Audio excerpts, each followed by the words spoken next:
मुद्दत पहले अफ्रीका के किसी मुल्क के बारे में पढ़ा। उसके सदर ने फ्रांस से नेवी के लिए 2 बैरी जहाज खरीदे। अदायगी भी हो गई, सदर को किकबैक्स भी मिल गईं और फ्रेंच कंपनी ने बैरी जहाज भी तैयार कर दिए। लेकिन जब डिलीवरी का वक्त आया तो खरीदार मुल्क ने जहाज लेने से इनकार कर दिया। फ्रेंच कंपनी परेशान हो गई और उसने अपनी एक टीम गाहक मुल्क के पास भिजवा दी। टीम की सदर से मुलाकात हुई तो सदर ने बताया ऑर्डर देने वाला सदर जनरल फलाना खान इंतकाल कर चुका है और उसकी जगह अब जनरल नया खान आ गया है। दूसरा, मुल्क में नेवी नहीं है, लिहाजा ये जहाज किसको हैंड ओवर किए जाएं हम नहीं जानते। और तीसरा और आखिरी मसला, हम लैंड लॉक्ड कंट्री हैं, हमारे पास समंदर भी नहीं है, चुनाचे हम ये जहाज लाएंगे कैसे हम नहीं जानते। लिहाजा अगर कंपनी के पास इन मसाइल का कोई हल है तो वो दे दे।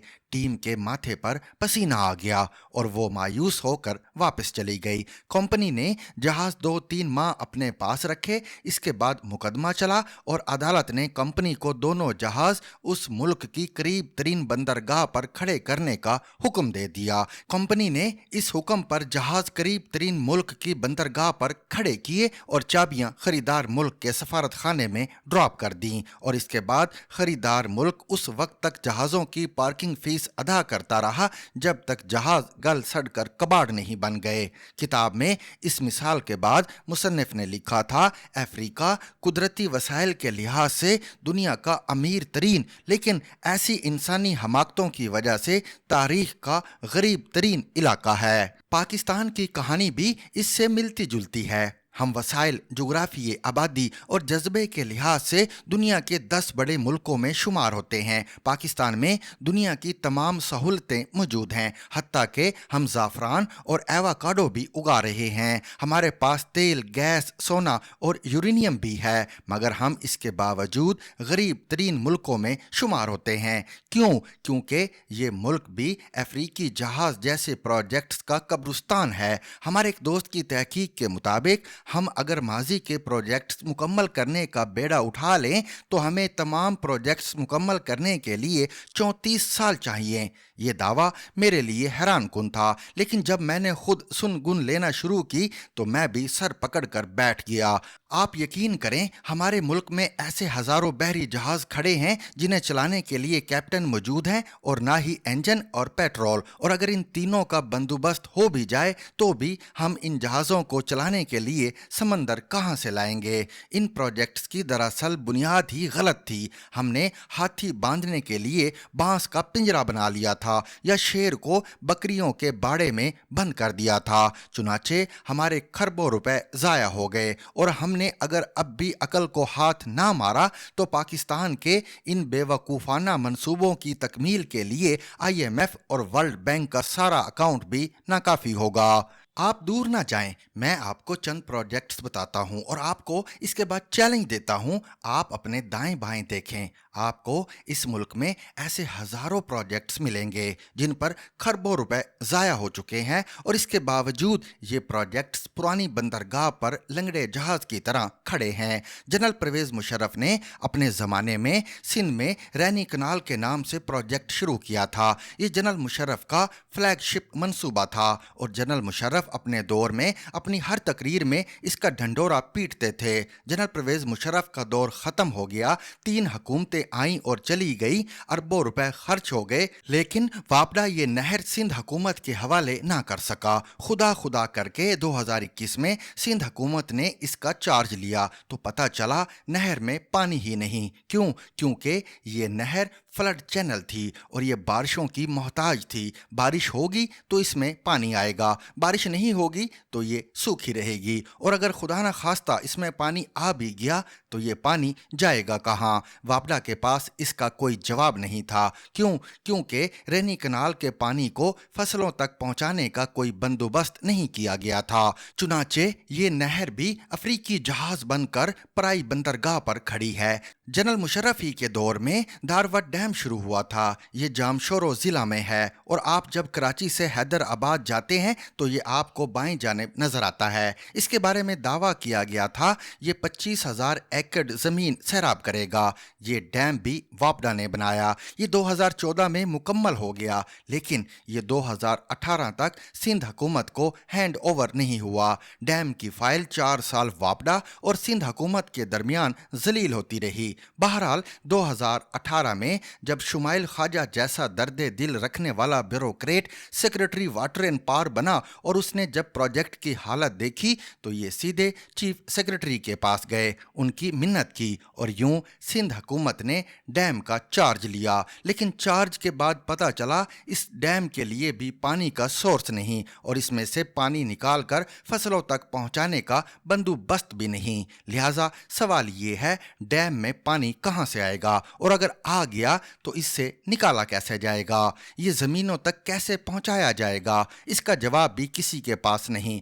लिहाजा ये डैम भी अफ्रीकी जहाज की तरह खड़ा है। जनरल मुशर्रफ ही के दौर में बलूचिस्तान में कच्ची कैनाल का मंसूबा शुरू हुआ। ये एक शानदार मंसूबा था। इसने बलूचिस्तान के 4 अजला की 7,13,000 एकड़ जमीन सैराब करना थी और ये अगर मुकम्मल हो जाता तो बलूचिस्तान की आधी आबादी का मुकद्दर बदल जाता।